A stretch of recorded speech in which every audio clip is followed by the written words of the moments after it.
Há muitos anos,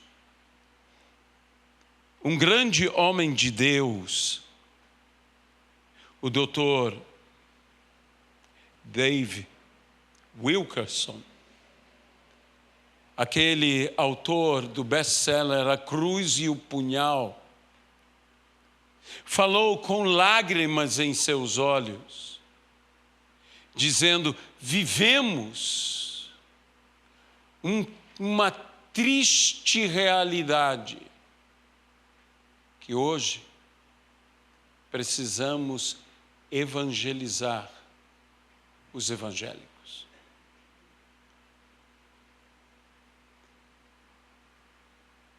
A.W. Tozer, talvez um dos maiores escritores para o mundo evangélico do século XX, com livros altamente edificantes. Um homem que foi um pastor que pastoreava segundo o coração de Deus. Ele diz: santos sem santidade são a tragédia do cristianismo. Meus irmãos, é necessário viver santidade. Muitos hoje dizem que quem prega santidade esvazia igrejas. Quem prega santidade enche o céu. Essa é que é a verdade. E que nós devemos compreender isto. A própria ceia do Senhor nos chama a uma autorreflexão, a um autoexame.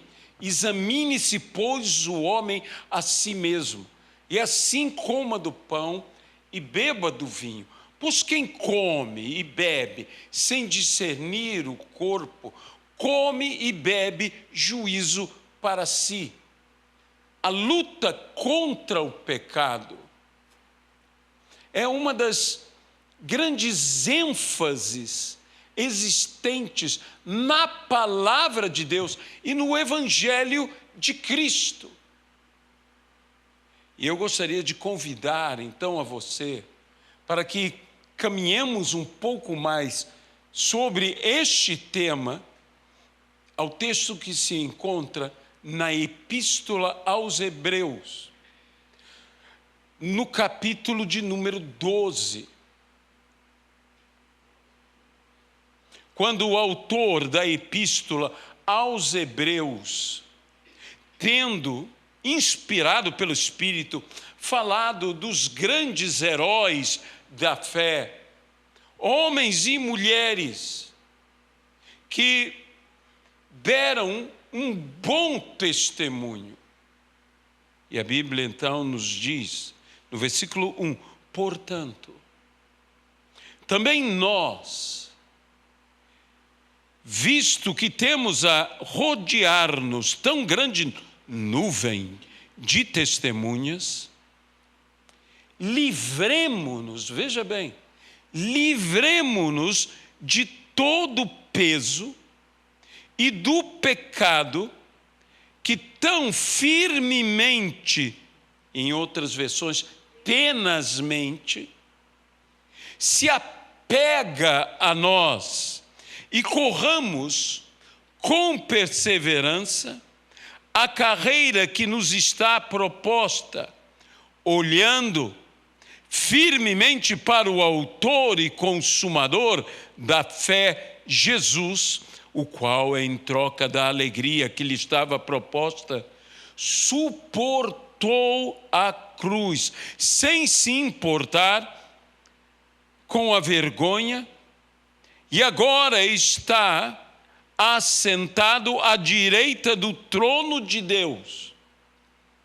Portanto, pense naquele que suportou tamanha oposição dos pecadores contra si mesmo, para que vocês não se cansem nem desanimem.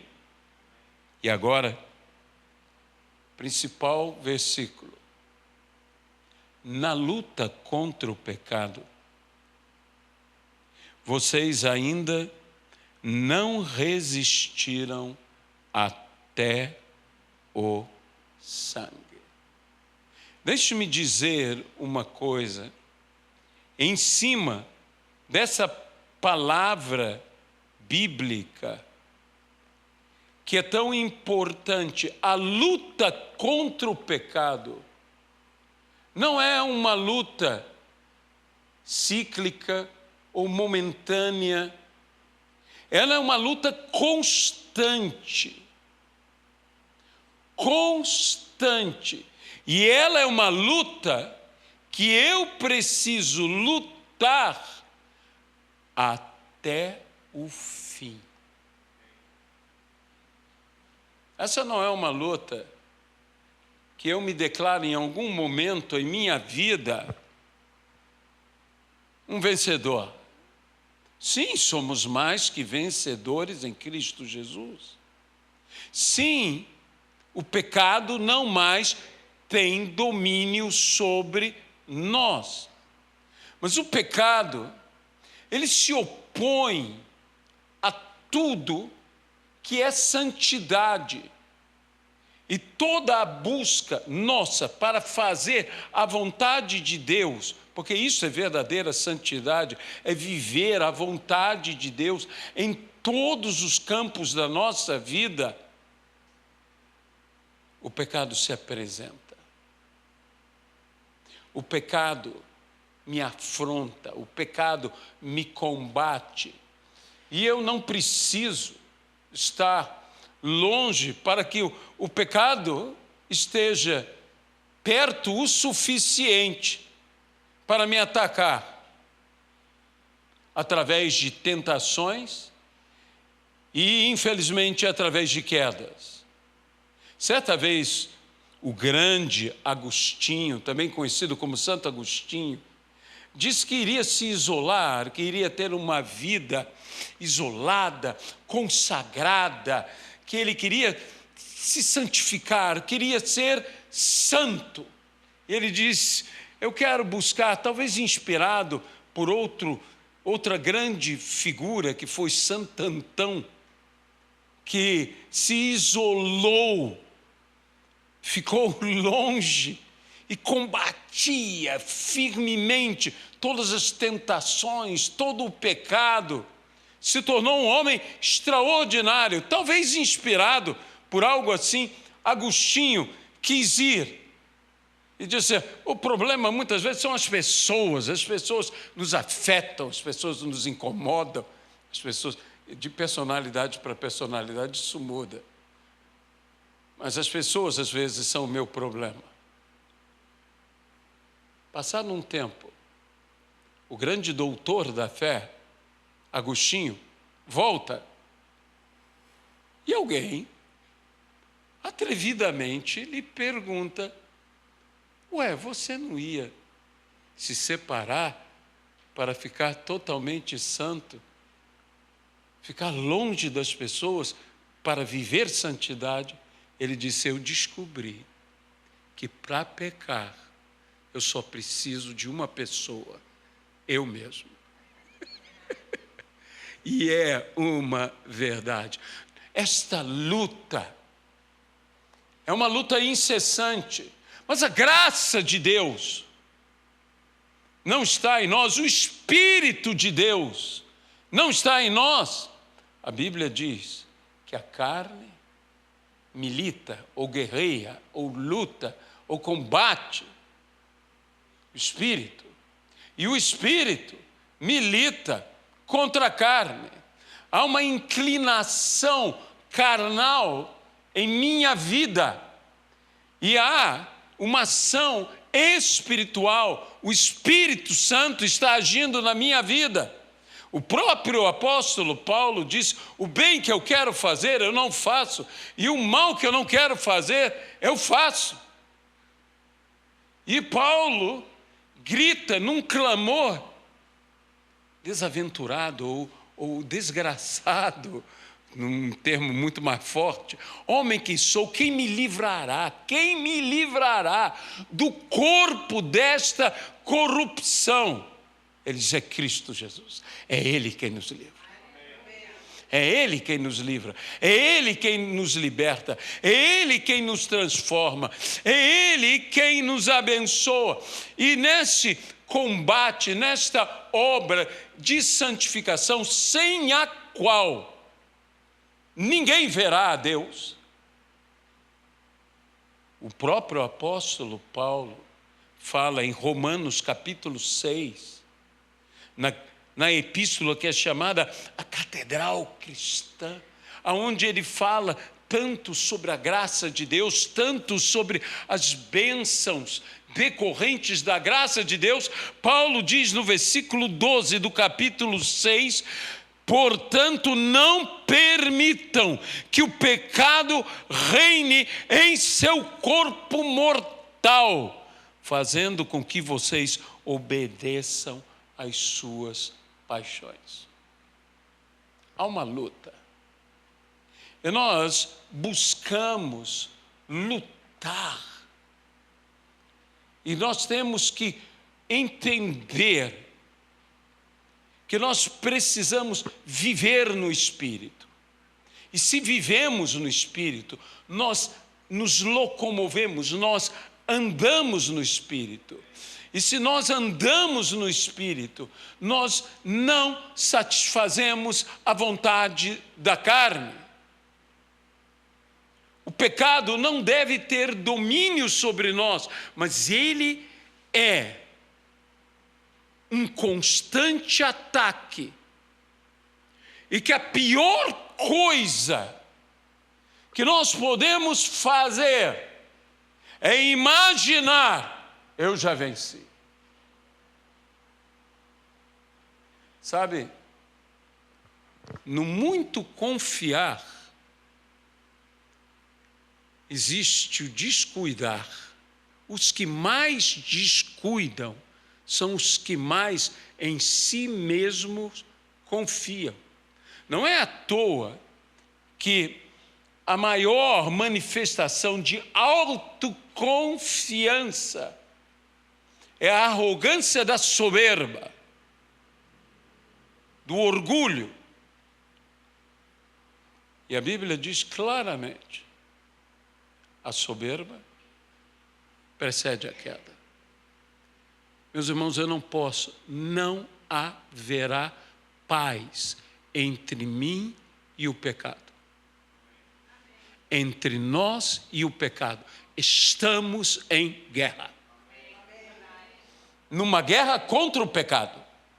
Veja bem, eu não estou em guerra contra carne e sangue, eu não estou em guerra contra homens, porque a nossa luta é contra uma força espiritual maligna, não contra a carne, mas existe uma guerra contra a carne, contra a minha carne, que eu não posso ceder. Até uma das palavras gregas para libertação é a retirada, a remoção de um exército inimigo invasor,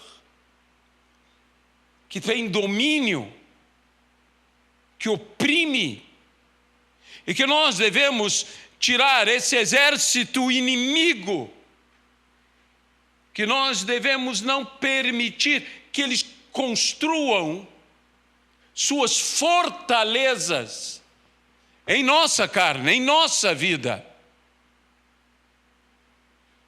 Eu não posso, usarei uma palavra que não é minha, vou tomar emprestado do grande pregador, o príncipe dos pregadores, Spurgeon: não pode haver paz entre nós e o pecado. Qual o motivo? Eu não posso ter paz com aquele ou aquilo que foi o motivo de ter levado o meu Jesus Cristo à cruz do Calvário. É imperdoável. Imperdoável. Eu imagino os anjos. Jesus disse uma coisa. Jesus disse: eu rogaria ao Pai, e Ele enviaria miríades de anjos, Eu imagino os anjos a ver Jesus sendo crucificado. O impulso que havia em cada anjo: deixa no Senhor, deixa no Senhor, deixa no Senhor. Defender, lutar.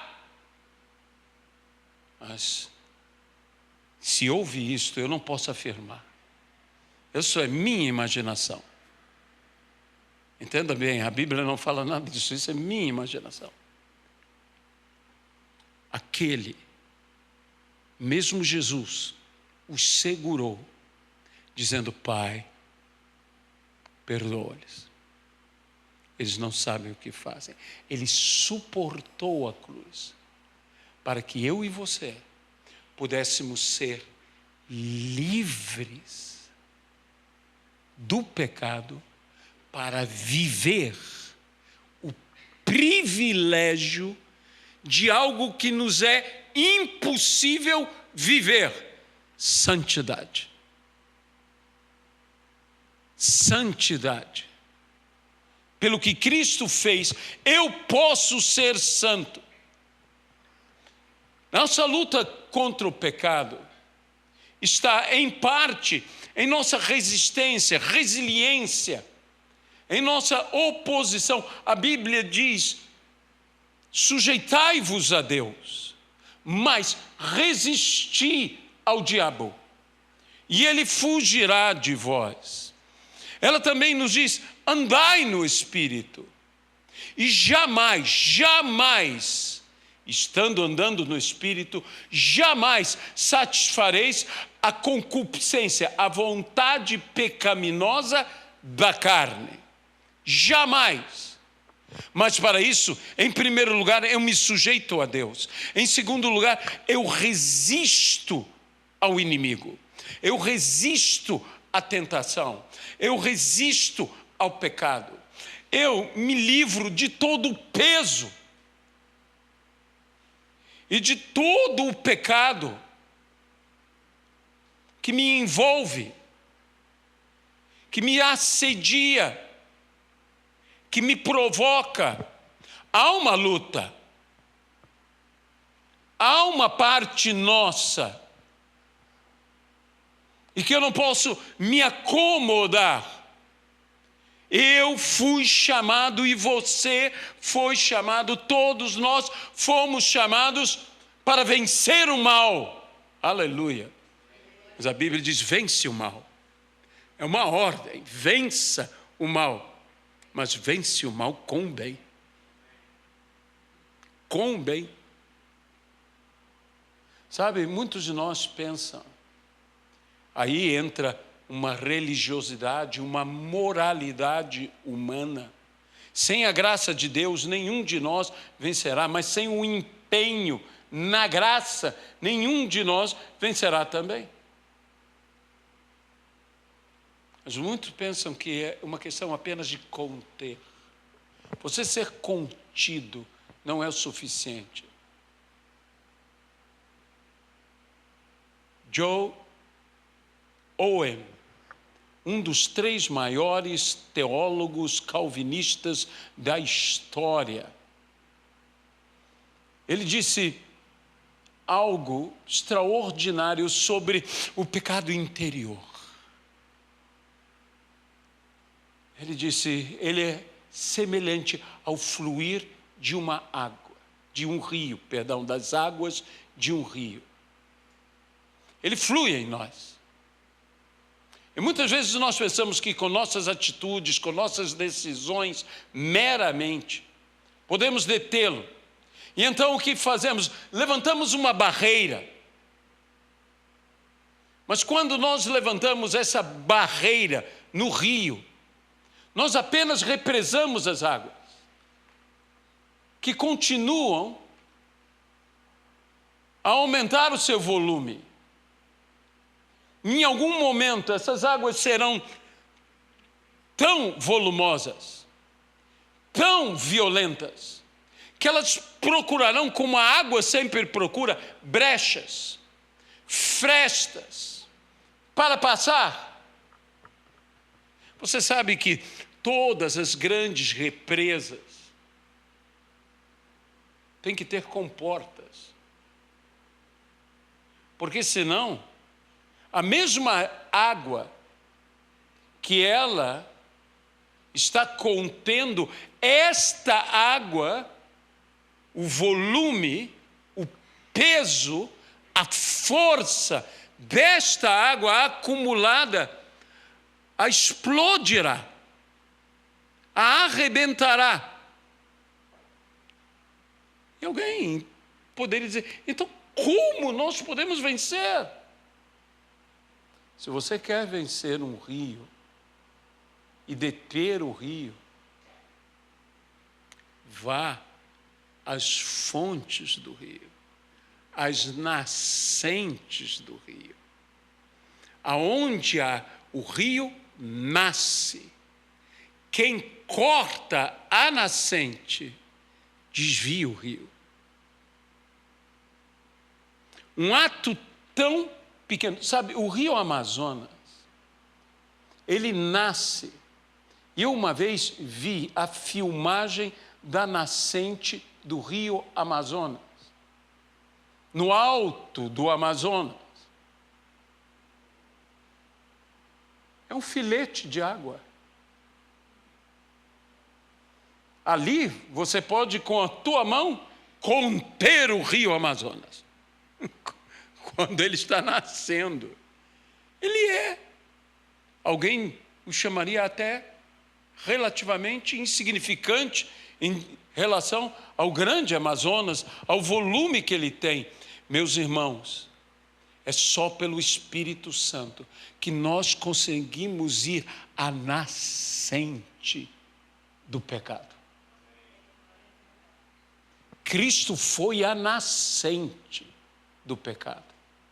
Cristo combateu o pecado em sua origem. Naquilo que vem, e que vem gigantesco sobre nós. Ele é o único que pode nos dar essa vitória, mas nós temos que nos posicionar. Nós temos que ter a vontade como a vontade dele. A Bíblia diz que mesmo que o pecado não tenha domínio sobre nós, diz assim, se nos dizemos que não somos pecadores, somos mentirosos. Mas, se cometermos pecado, temos advogado fiel e justo, Jesus Cristo, diante de Deus. E se confessarmos os nossos pecados, Ele, Jesus, é fiel e justo para nos perdoar os pecados. E melhor, não somente nos perdoar os pecados, mas nos purificar de toda a injustiça. Meus amados irmãos, nós temos que nos posicionar. Nós temos que...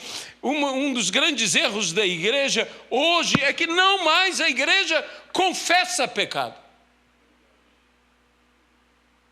A igreja não confessa mais pecado. Muitos na igreja estão dizendo, eu não tenho mais pecado. Jesus levou todo o meu pecado.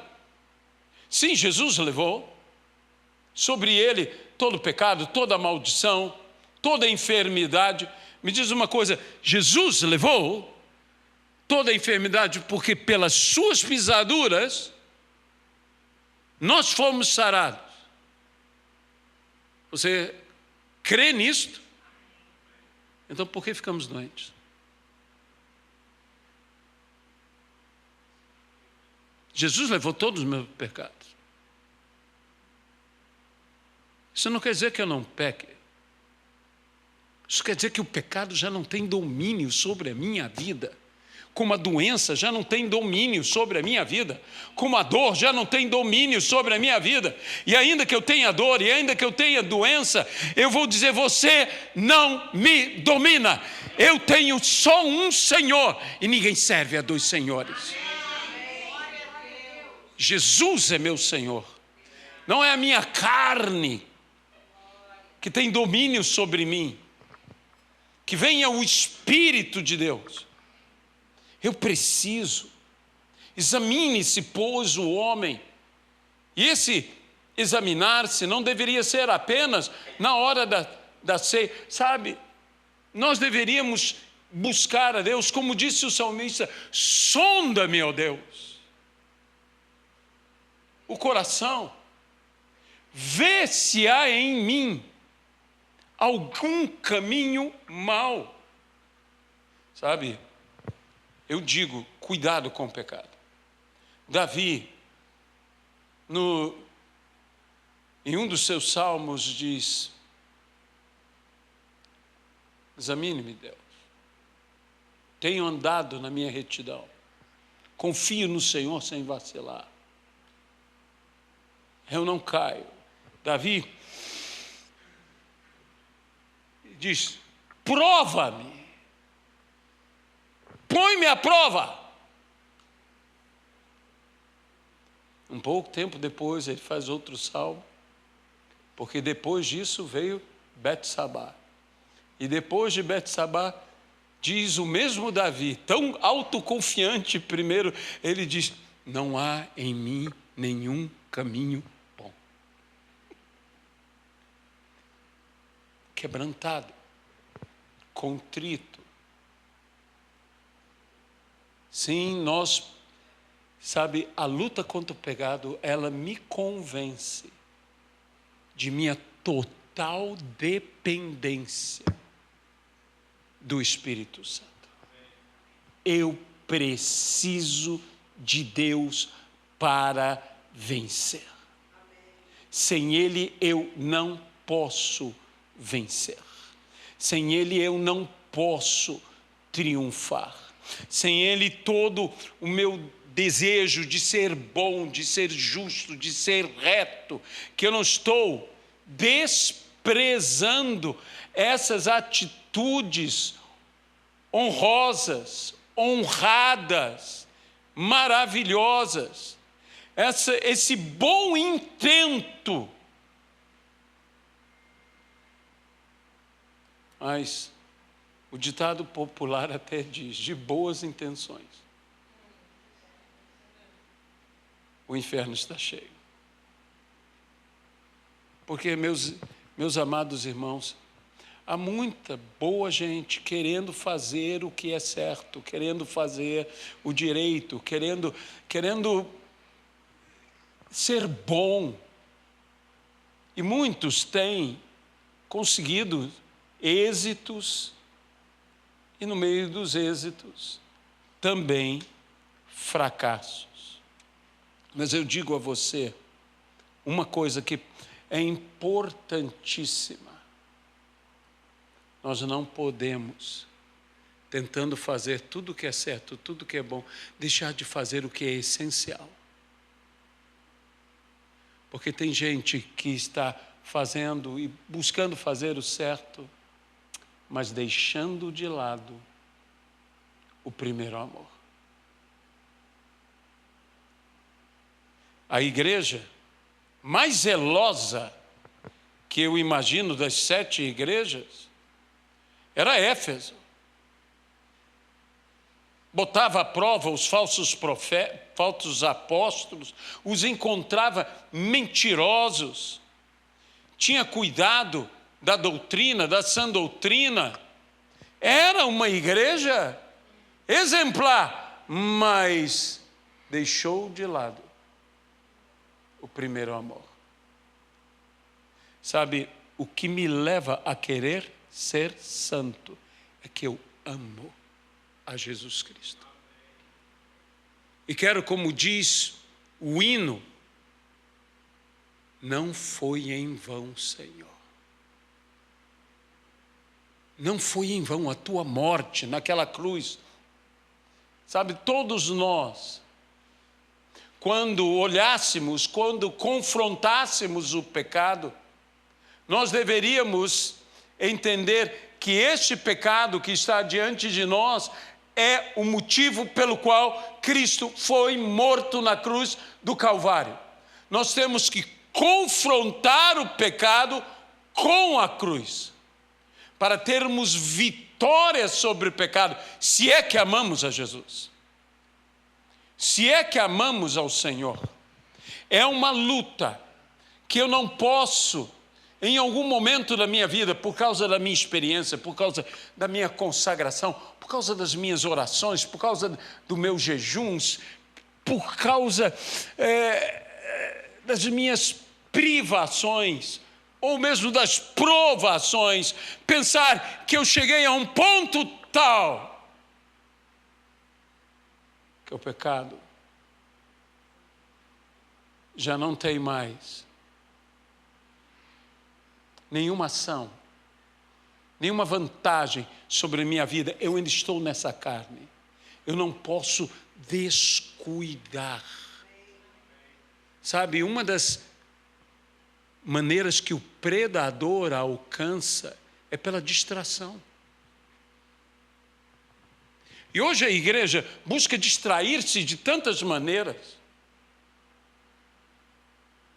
A igreja busca tantas formas de relaxar. Descanse, saia dessa tensão, venha para a igreja. Eu sei que tudo isso é necessário também, que há pessoas que estão vivendo uma luta, uma crise, e só no amparo da família da fé é que podem ser confortadas. Mas eu te digo o seguinte: existem certas coisas que nós não podemos brincar de evangelho. Nós temos que levar o evangelho na seriedade que o evangelho exige. Nós temos que entender: eu me consagro, eu me entrego, eu jejuo, eu faço todas essas coisas, não para que de alguma maneira eu mova o céu, ou mova a vontade de Deus. Eu estou querendo mudar a mim, para que eu faça, seja feita a tua vontade, aqui na terra, como ela é feita no céu. Eu não estou tentando mudar a Deus, ou a vontade de Deus. Eu estou tentando mudar a minha pessoa. Eu estou lutando para mudar a minha pessoa. E eu preciso da intervenção divina. Eu preciso da graça dele. Porque a Bíblia diz sobre o ladrão: no dia em que você não cuida, ele ataca. Porque ele vem quando você não espera. Ele ataca.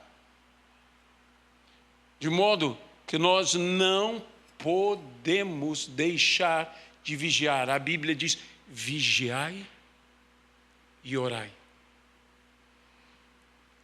Nós não podemos deixar de vigiar. Eu gosto do texto de uma das parábolas de Jesus, que diz que um senhor vai e deixa os seus servos a cuidar da sua casa. E diz: estai atentos, vigilantes, para que quando ele voltar e bater a porta, vocês abram para ele. Foi lendo esse texto que Deus me deu um despertamento. Não basta vigiar de olhos abertos. Eu preciso vigiar com portas fechadas. Porque vigiar de porta aberta é vigiar dando oportunidade a um invasor. Então eu tenho que trancar as portas. Este posicionamento é o que depende de nós. E nós temos que saber que se nós nos submetermos a Deus, se nós resistirmos ao diabo, nós vamos vencer essa batalha. Mas nós temos que resistir. E Cristo resistiu o diabo, e resistiu com a palavra de Deus, e com a postura de Cristo.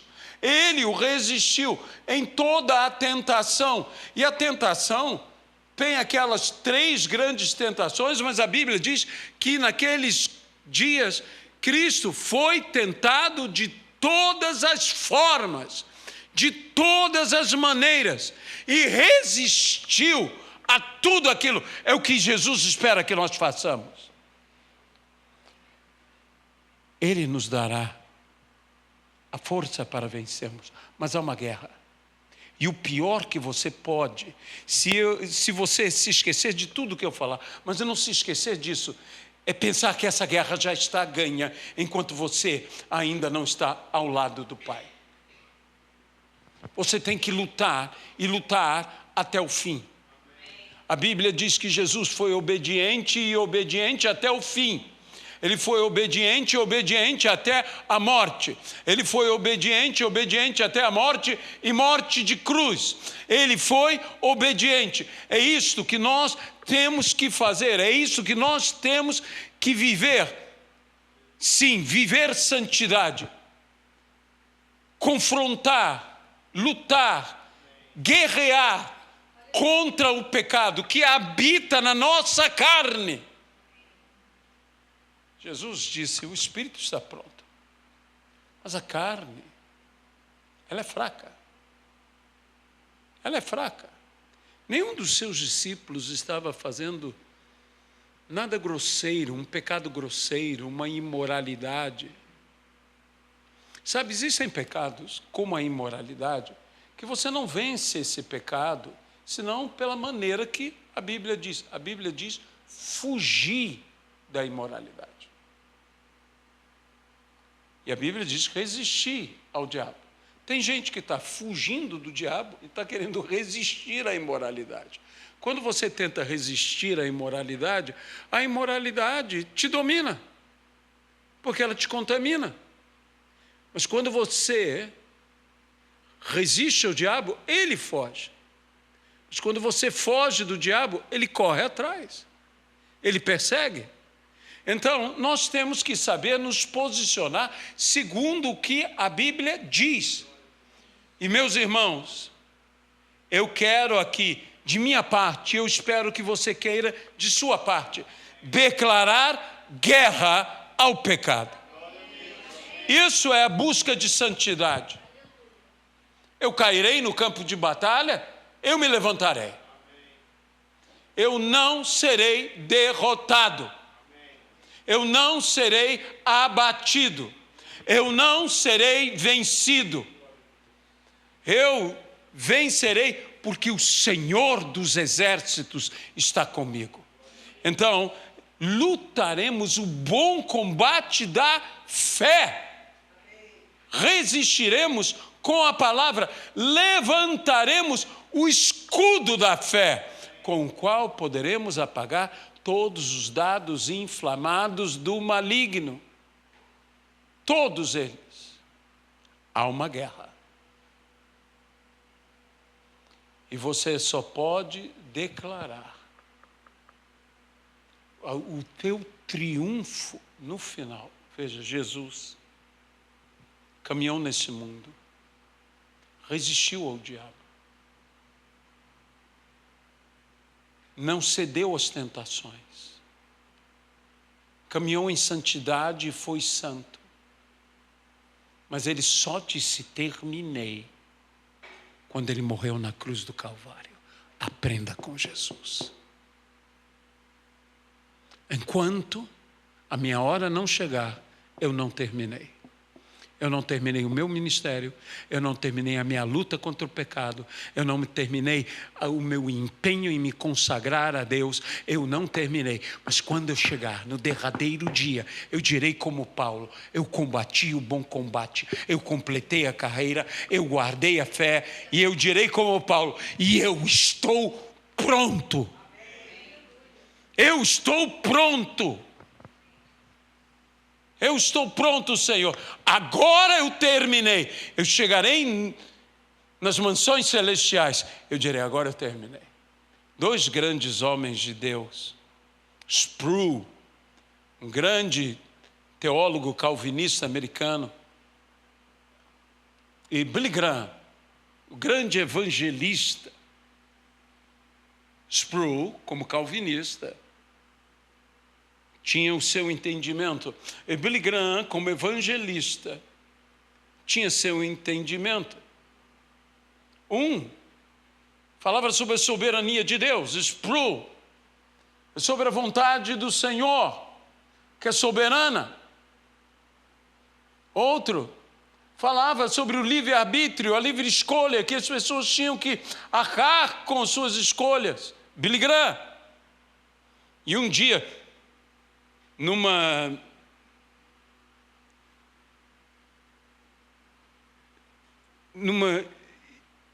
conferência de imprensa, Sproul estava ali e um repórter disse: você e Billy Graham têm visões tão opostas, tão diferentes. Dr. Sproul, você crê que verá Billy Graham no céu? Sproul baixou a cabeça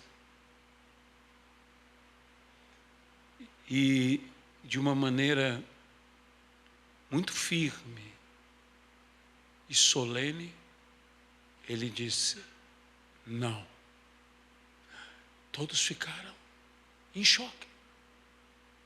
Sproul baixou a cabeça de novo. E ele repetiu: não. Por quê? Todos ficaram em suspense. Billy Graham estará tão próximo do trono de Deus. E eu estarei tão longe que será impossível ver Billy Graham. Esse deu um tapa na cara do diabo. É assim que homens de Deus, que colocam a grande verdade do Evangelho, o amor a Cristo e o amor aos irmãos, acima de tudo, até do seu entendimento, estes homens são homens que lutam contra o pecado até o fim. Amém? Glória a Deus. Examine-se, pôs o homem a si mesmo.